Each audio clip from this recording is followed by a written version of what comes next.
Hi there, Prairie Plant Girl here. I just wanted to show you a really quick video of the back of my yard, mainly these sunflowers. So we'll start with those. I planted, there's 3 pots. I think you can only see 2 there. They're large, I think about 18 inches by 18 inches by 18 inches. So about 45 centimeters cubed. And I planted several sunflowers in each.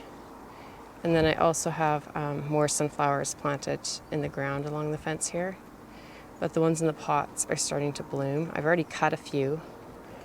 And I'm really enjoying these sunflowers. So I thought I'd gone through the video showing all the varieties I was going to grow. So I thought I'd just show you some of them here.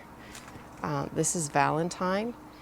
And now I think because they're jammed in the pots, these heads would probably be larger if they were grown in the ground or just one in a pot. But you can see my hand here, like it's pretty small, but it's a very nice sunflower, beautiful yellow, kind of lemony banana yellow color.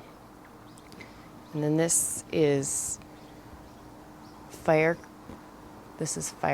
The bees are loving it this morning. No, is that firecracker? I think that's a pro-cut. The tag by that says pro-cut red, but I'm pretty sure that's a firecracker because the pro-cuts don't have pollen, and I'm quite sure that has pollen, and it doesn't look like a pro-cut red to me. I'll show you a pro-cut red, but here's the size difference just so you can see that.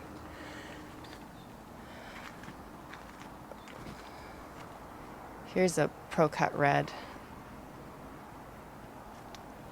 Again, there's my hand for reference, but very nice. I've cut one of these already. This is a Vincent's Fresh.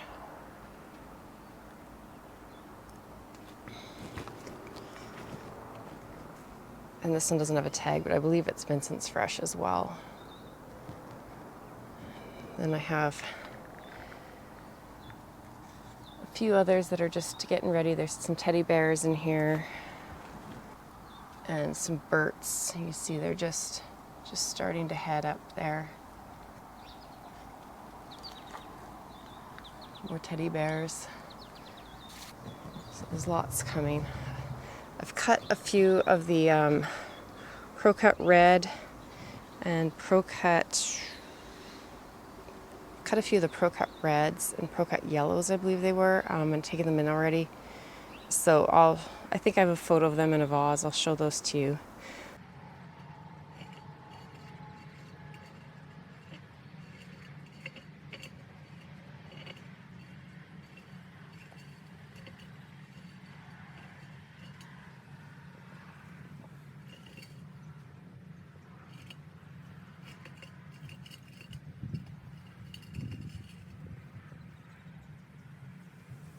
The one downside is they're just a single bloom, so once you cut them, they're done. So here's one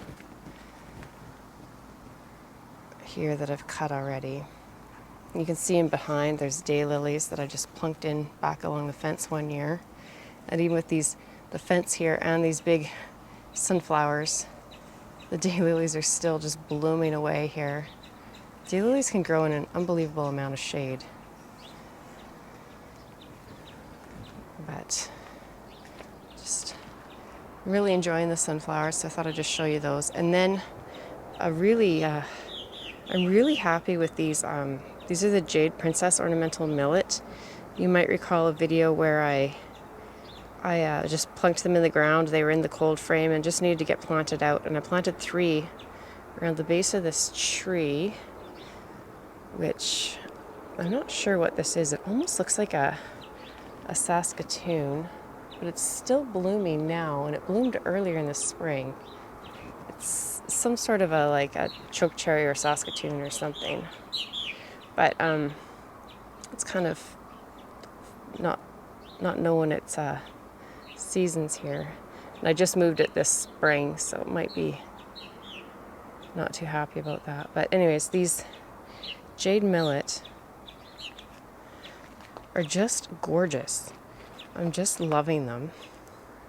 And they're loving life right in this spot in particular. And these beautiful, like you can see how it's kind of almost like a chartreuse foliage, and then these gorgeous burgundy spikes that come out, and they start kind of yellowy with red hints on them, and then they just turn into this beauty here. So I'm really enjoying them. Unfortunately, I believe they're sterile, so I won't be able to collect seed from them, but I think those will be something I'll be looking for seed for again and growing again. I did plunk another one just over here. This one's getting more sun and less water. So I think it's a little bit behind, but it's coming. And this one was looking pretty rough when I put it in there. You can see there's some lilies here, and I think the dog maybe stepped on them. They're looking a little trampled. But and another Vincent's fresh sunflower. So lots of sunflowers are going to be bursting soon here. This is an American high bush cranberry, and they get these berries on them. I leave them for the birds. The birds will, usually they won't touch them till they've been frozen, and they'll come in the winter and clean them up. They get real dark red. They look nice on the trees, shrubs, and the birds do.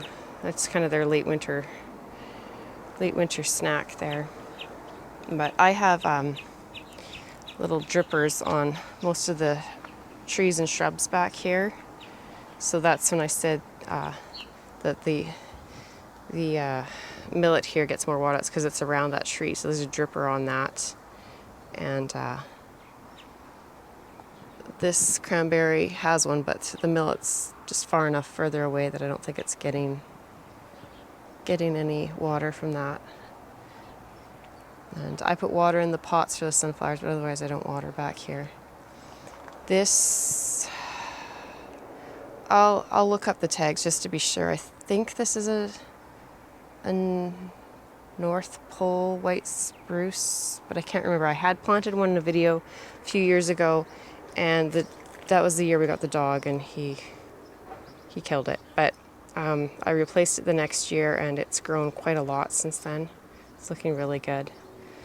And this, I believe, is a Montgomery blue spruce.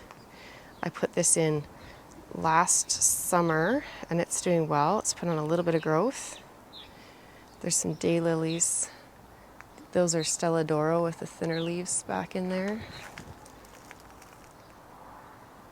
And they're just starting to bloom. This here is some type of 9-bark. My neighbor actually dug it up out of his yard. It was in almost complete shade, and it was looking pretty scraggly last summer, and he said, he wasn't sure what it was because it was there when he bought the house, but he said, you could probably bring this back to life, know what to do with it. And I put it back here. I thought it was a good spot for it, and adds a nice contrast of color, and it was almost dead, just a few twigs, and it's looking really great. And there's a couple of single peonies here that I put in as roots last year, and they're starting to put on some growth and fill in, so maybe I'll get some flowers next year. A few weeds of giardia and lily back here, and this little fir tree, I believe it is. Again, I'll look up the name. I just planted this spring, and it's right in the dog digs back here in the sand, so hopefully he doesn't dig that up. And this is that sour cherry. I think it's a Manchurian cherry. Kind of just jammed up against the fence here. And I've never moved it because it's been happy here, but it really isn't a bad spot.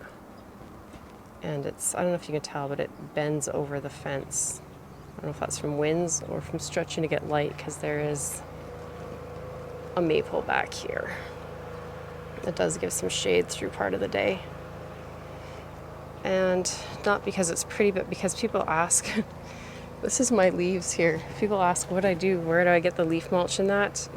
Behind my Coldframe, I have gone through quite a bit.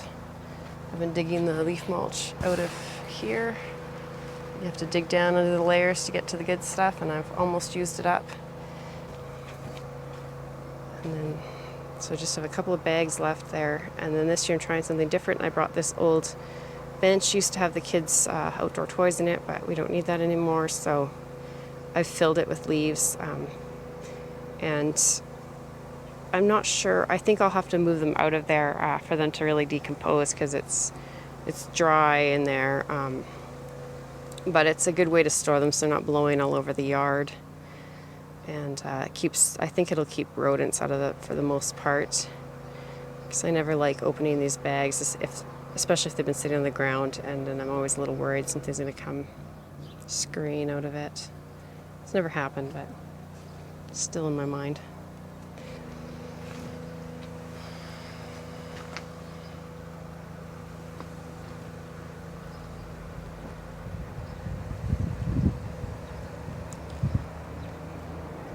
I need to take those line flags out. We had lines marked last year, and it's kind of handy to know where they are, but I really do need to take the flags out, or at least take the flags off the wires maybe, so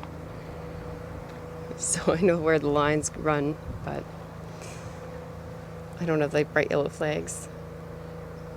But there's a view from this direction. So this was always kind of a ratty area, but it's starting to come together now. And just to give you reference, that's my garden.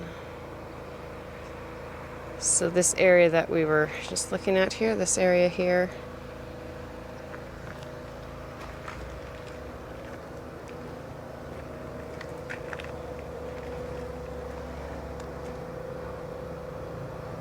there. This is facing, that fence is on the kind of north side of my yard, so I'll give you a little bit of reference. And again, if you're new to the channel, I'm in Saskatchewan, kind of southern Saskatchewan, zone 3. But I used to have 2 of those American highbush cranberries and a big Amur cherry in the middle, but the cherry and the cranberry both died, and so I've been slowly just filling this area back in. And this is where, if I decide to replace, usually lilies or daylilies, because they spread out and take over my flower beds, if I decide to put something else in, I take the lilies and daylilies and I just plunk them back here. So thought you might find that interesting. So, do you have an area like this in your yard where it's just kind of not a high priority and just kind of plunk things in every once in a while and see what happens? And what about those sunflowers? I love those sunflowers. So thanks for watching, and we'll see you next time. Bye.